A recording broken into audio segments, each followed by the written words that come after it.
সূরা আন-নাসর পবিত্র কোরআনের 110 নম্বর সূরা। এটি একটি মাদানী সূরা এবং এতে মোট 3টি আয়াত রয়েছে, কিন্তু আয়াতের সংখ্যা কম হলেও এর ঐতিহাসিক ও আবেগময় তাৎপর্য অত্যন্ত গভীর। এই সূরাটি নাজিল হয়েছিল এমন এক ঐতিহাসিক মুহূর্তে যখন ইসলামের বিজয় পূর্ণতা লাভ করেছিল এবং মানব ইতিহাসের এক নতুন অধ্যায় সূচিত হচ্ছিল। আজ আমরা কোরআন ও সহিহ হাদিসের আলোকে সূরা নাসরের পেছনের ঐতিহাসিক ঘটনা, তার আবেগ ঘন প্রেক্ষাপট এবং এর আধ্যাত্মিক তাৎপর্য নিয়ে বিস্তারিত আলোচনা করব। সূরা নাসরের প্রথম আয়াত, ইযা জাআ নাসরুল্লাহি ওয়াল ফাth, যখন আল্লাহর সাহায্য ও বিজয় এসে যাবে। এই আয়াতটি সরাসরি ইঙ্গিত করে ফাতহে মক্কার দিকে। অষ্টম হিজরিতে মহানবী হযরত মুহাম্মদ সাল্লাল্লাহু আলাইহি ওয়াসাল্লাম প্রায় 10,000 সাহাবীকে সঙ্গে নিয়ে শান্তিপূর্ণভাবে মক্কায় প্রবেশ করেন।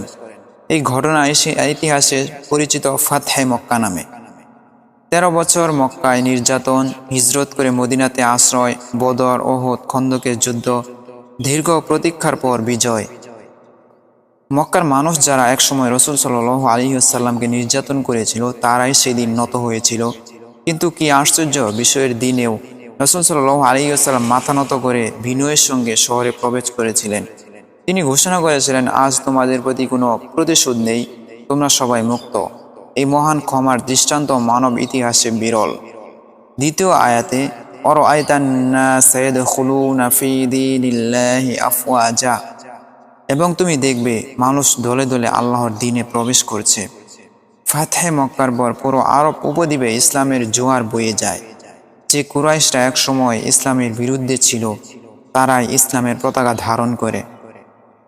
তায়েফ, ইয়ামান, নাজরান, বিভিন্ন বেদুইন গোত্র। ইতিহাসে নবম হিজরি বছরকে বলা হয় সানাতুল উফুদ, প্রতিনিধি দলের বছর। বিভিন্ন গোত্র প্রতিনিধি পাঠিয়ে ইসলাম গ্রহণ করে। এর যেন এক স্বপ্নপূরণ মুহূর্ত। যে দিনকে একসময় উপহাস করা হয়েছিল, সেই দিনই প্রতিষ্ঠিত হলো আরবের হৃদয়ে।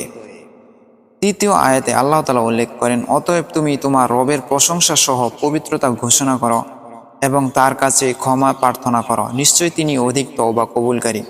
এখানে সূরা নাসরের সবচেয়ে গভীর রহস্য।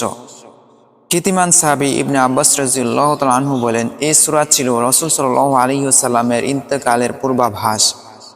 একবার খলিফা উমর ইবনুল খাত্তাব রাদিয়াল্লাহু তাআলা আনহু সাহাবীদের জিজ্ঞেস করেন, এই সূরার অর্থ কি? অনেকে বলেন এটি বিজয়ের সূরা, কিন্তু ইবনে আব্বাস রাদিয়াল্লাহু তাআলা আনহু বলেন এটি রাসূল সাল্লাল্লাহু আলাইহি ওয়াসাল্লামের মৃত্যু সংবাদ।